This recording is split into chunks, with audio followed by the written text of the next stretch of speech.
কৃষকের মেয়েকে দেখে এক সিংহ তার প্রেমে পড়ে গেল। সে তখন কৃষকের কাছে গিয়ে প্রস্তাব দিল, তোমার মেয়েকে আমার সাথে বিয়ে দাও। সিংহের এই কথা শুনে কৃষক মহা চিন্তায় পড়ল। একটি হিংস্র বন্য প্রাণীর সাথে মেয়ের বিয়ে দিতে তার মন সায় দিচ্ছিল না। অথচ এত শক্তিশালী একটি প্রাণীকে সরাসরি প্রত্যাখ্যান করার সাহসও তার ছিল না। এদিকে সিংহও নাছোড়বান্দা।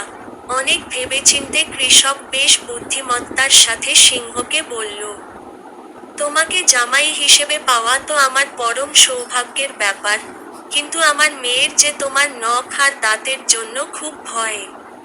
তুমি যদি তোমার দাঁতগুলো ভেঙে এবং নখগুলো কেটে আসো, তাহলেই তুমি আমার মেয়েকে পাবে।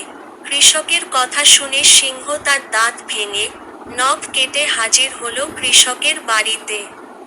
কৃষক তখন তাকে অনায়াসে লাঠি দিয়ে পিটিয়ে তার উঠোন থেকে তাড়িয়ে দিল।